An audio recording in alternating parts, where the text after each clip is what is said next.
வணக்கம் மக்களே, நீங்க பாரு கேட்கறது முக்க கம்பெனி. நாங்க ஹோஸ்ட் இப்போ லேட்டஸ்டா ரிலீஸ் ஆன வாட் இஃப் சீசன் 2ல நிறைய இன்ட்ரெஸ்டிங்கான ஏகப்பட்ட புது எபிசோட்ஸ் வந்து ரிலீஸ் பண்ணியிருந்தாங்க. அதுல நான் ரொம்ப ரசிச்ச எபிசோட் என்ன தெரியுமா? What if Hela found the 10 rings. So அதுல நம்ம ஓடின் அண்ட் ஹெலாக்குள்ள இருக்க அந்த அப்பா மக ரிலேஷன்ஷிப் என்ன மாதிரி இருந்துச்சு, ஓடின் என்ன மாதிரி சம்பவங்கள் ஆக்சுவலா அந்த தோர் பறக்கிறதுக்கு முன்னாடி பண்ணிட்டு இருந்தாரு, ஹெலாவோட டிரான்ஸ்ஃபர்மேஷனுக்கு யார் காரணம் சொல்லி ஏகப்பட்ட டீடைல்ஸ் ரொம்ப அழகா காமிச்சிருந்தாங்க. அண்ட் முக்கியமா எனக்கு தெரிஞ்சு ஹெலாவோட கேரக்டர் ஸ்டடியை தாண்டி இந்த எபிசோட் முழுக்கவே நம்ம ஓடின் எப்படி நடந்துக்கிட்டாரு, ஓடினோட பவர்ஸ் என்ன மாதிரி அமைஞ்சிச்சுங்கிறத தான் காமிக்க ட்ரை பண்ணியிருப்பாங்க.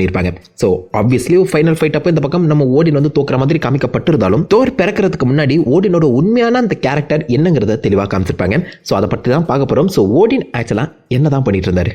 ஓடின் மற்ற மக்களை பொறுத்த வரைக்கும் கிட்டத்தட்ட ஆல் ஃபாதர், கடவுளுக்கு எல்லாருக்குமே கடவுளாக இருக்கவர் அண்ட் ஆப்வியஸாக மக்களை நல்வழிப்படுத்தி நடத்துகிறவர், அவ்வளோதான். ஆனால் ஹெலா தோர் ராக்னராக்குள்ள வந்துட்ட அப்புறம் அந்த பொய் பித்தலாட்டங்கள் எல்லாத்தையுமே உடச்சு தள்ளி உண்மையாகவே ஓடின் எப்படி இருந்தாங்கிறத அந்த வால் பெயிண்டிங் மூலியமாக காமிச்சிருப்பாங்க. ஸோ அதன்படி நம்ம ஓடின் அண்ட் ஹெலா ரெண்டு பேருமே ஒன்றா சேர்ந்து அஸ்கார்ட்லேருந்து கிளம்பி அங்கே சுற்றி இருக்க 9 ரன்ஸையுமே வந்து பார்த்தோன்னா கேப்சர் பண்ண பார்த்துருக்காங்க, அதாவது கண்ட்ரோல் எடுக்க பார்த்துருக்காங்க.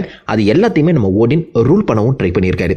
ஸோ இந்த இடத்துல நீங்கள் அஸ்கார்டை பாருங்க, அந்த மிகப்பெரிய கோபுரம், ஓடினோட அந்த கோபுரம் வந்து முழுக்கவே கோல்டால் உருவாக்கப்பட்டிருக்கும். இவ்வளோ கோல்டு எங்கேருந்து வந்துச்சுன்னு நினைக்கிறேன் அப்படிங்கிற மாதிரி ஹெலா கேட்கும்போது உங்களுக்கு புரிஞ்சிருக்கணும்.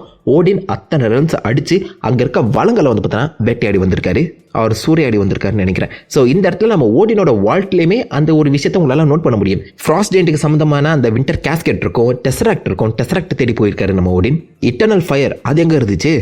ஐஎஃப் அகமோட்டோ கூட ஒரு கட்டத்தில் இந்த பக்கம் நம்ம ஓடின் கண்ட்ரோல் எடுத்திருக்க மாதிரி ஒரு ரூமை சொல்லுது. ஸோ ஓடின் வால்ட்டுக்குள்ள எண்ணில் அடங்காத நிறைய ட்ரெஷர்ஸ் இருக்கு. அந்த ட்ரெஷர்ஸை மற்ற ரெல்ம்ல இருந்து தான் நம்ம ஓடின் ஆட்டையை போட்டிருக்காரு.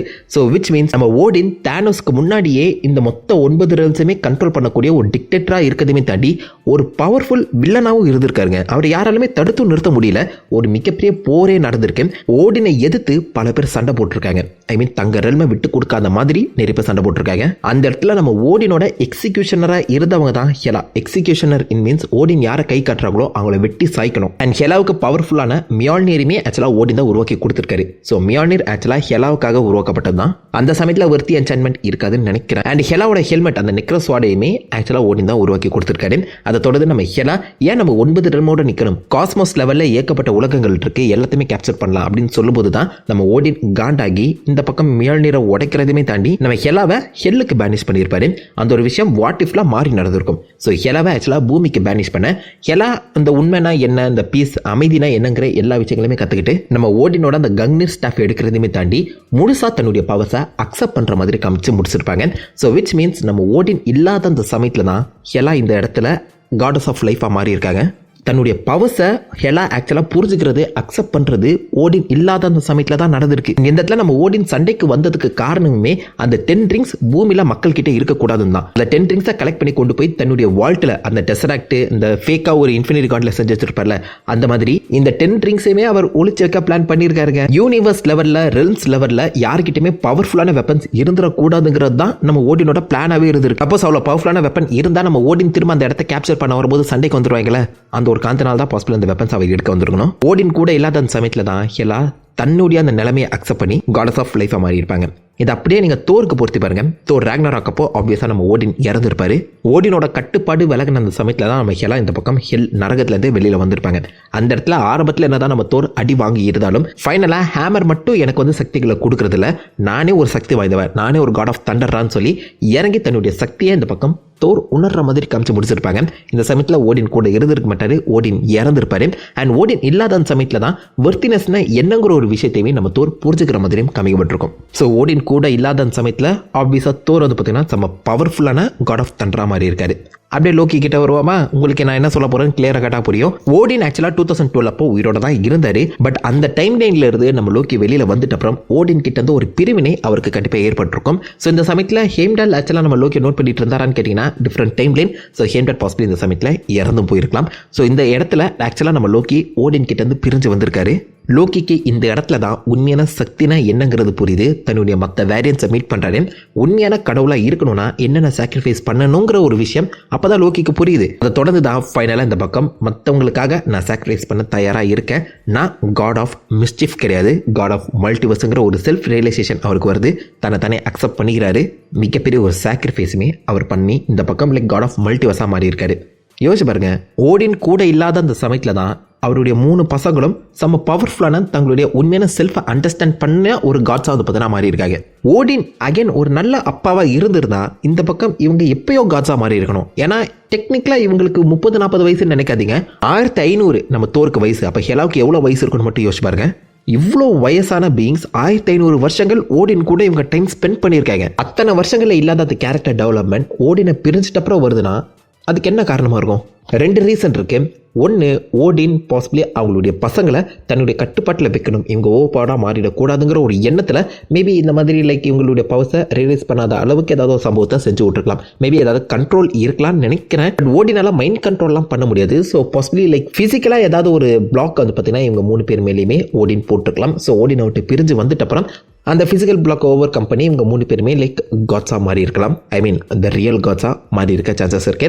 அதை தாண்டி இவங்க 3 பேருமே எப்போதுமே நம்ம ஓடின் அந்த செல்ஃப் ரியலைசேஷன் அந்த கேரக்டர் டெப்த்துக்குள்ளே போகக்கூடாதுன்னு சொல்லி பிஸியாகவே வச்சிருந்திருக்காரு. அந்த பக்கம் நம்ம ஹெலாவை எப்போவுமே சண்டைன்னு பேட்டில் ஹார்டனாக மாட்டியிருக்காரு. ஐ மீன் டெக்னிக்கலாக அவள் காட்ஸ் ஆஃப் டெத்து. அப்போ எத்தனை பேரை கொண்டு இருப்பான்னு யோசிச்சு பாருங்க. அப்படியே இந்த பக்கம் நம்ம தோருமே நான் 1500 வருஷங்களாக ஏகப்பட்ட போர்களுக்கு போயிருக்கேன்னு சொல்லி மென்ஷன் பண்ணியிருப்பாரு.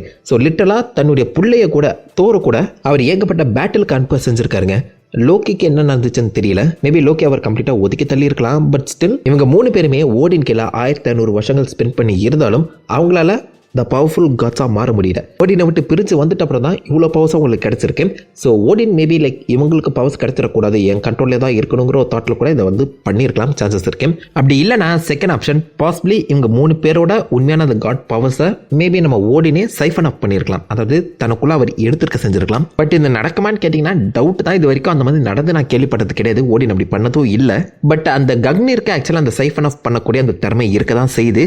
பட் இது அகைன் டவுட் தான். எனக்கு என்னமோ இந்த ஓடின் வந்து இவ்வளோ பவர்ஃபுல்லாக இருக்கான், ஏதாவது ஒரு பிரச்சனைனா எங்கள் அப்பா கண்டிப்பாக வந்து ஹெல்ப் பண்ணுவார் அப்படிங்கிற ஒரு தாட்டே நம்ம ஹெலா, தோர் அண்ட் லோக்கி இவங்க 3 பேருக்குமே ஒரு மென்டல் பிளாக்கை உருவாக்கியிருக்கலாம். நம்ம இந்த அளவுக்கு இருந்தாலே போதும், மிச்சது எல்லாத்தையுமே எங்கள் அப்பா பார்த்துப்பாரு.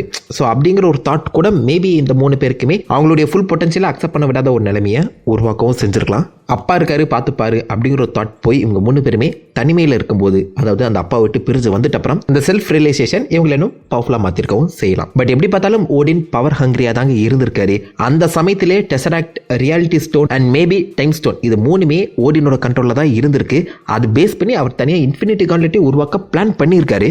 அதாவது தானோஸ்க்கு முன்னாடியே இன்ஃபினிட்டி கான்லெட்டை பிளான் பண்ணி அதுக்கான ஸ்கெச்சஸை நிடாவட்டில் கொடுத்ததே ஓடினாக தான் இருக்கணும்னு நினைக்கிறேன். பட் அதுக்கப்புறம் தான் அந்த இன்ஃபினிட்டி ஸ்டோன்ஸ் எனக்கு வேணாங்கிற மாதிரி அவர் ஒதுக்க போயிருக்கணும். பாசிபிளி ஒரு பவர்ஃபுல் பீயிங்காக ஒரு காடாக இருக்கணுங்கிற ஒரு எண்ணத்தோட தான் நம்ம ஓடின் அந்த சமயத்தில் வாழ்ந்துட்டு இருந்திருக்காரு போலங்க.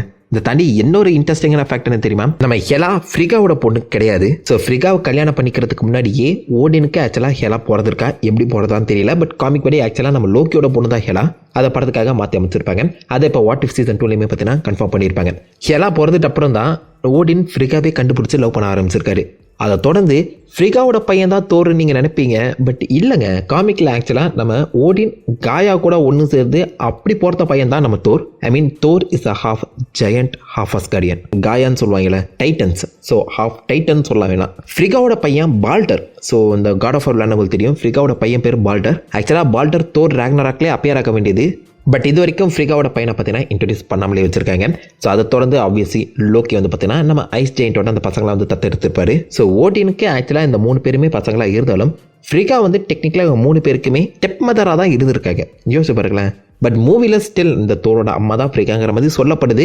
பட் ஃபியூச்சரில் பாசிபிளி அந்த தோரோட அம்மா ஃப்ரிகா கிடையாதுங்கிற மாதிரியும் மென்ஷன் செய்யலாம். அதுக்கான சான்சஸ் இருக்குது. அதை நம்ம பொறுத்தது பார்த்தா தாங்க தெரியும். ஓவராலாகவே அந்த வாட் இஃப் சீசன் 2ல அந்த ஓடினை காமிச்ச விதம்ங்கிறது எனக்கு ரொம்பவே பிடிச்சிருந்துச்சு. அவருடைய கேரக்டர் ரொம்ப எலாபரேட்டாக காமிக்க பார்த்துருக்காங்க. தானோஸ்க்கு முன்னாடியே இன்ஃபினிட்டி ஸ்டோன்ஸ் மட்டும் இல்லாமல் பல பவர்ஃபுல் வெப்பன்ஸை கலெக்ட் பண்ண ஒரு பவர் ஹங்கிரி பர்சனாகவும் நம்ம ஓடின் இருந்திருக்காருங்கிறத தெளிவாகவே காமிச்சிருக்காங்க. ஸோ இதை பற்றி நீங்கள் என்ன நினைக்கிறீங்க? ஓடின் இருந்தனால தான் நம்ம ஹெலா, தோர் அண்ட் லோக்கியால் அந்த பவர்ஸ் வந்து அக்செப்ட் பண்ணி வளர முடியலையா? ஓடினுக்கு இதுக்கு ஏதாவது சம்மந்தம் இருக்குமா? உங்கள் தாச்சா கீழே கமெண்ட் பண்ணி லைக் பண்ணி தட்டி விடுங்க. நான் உங்களை நல்ல ஒரு ஆசமான வீடியோவில் மீட் பண்ணுறேன். Have fun guys. வட்டா.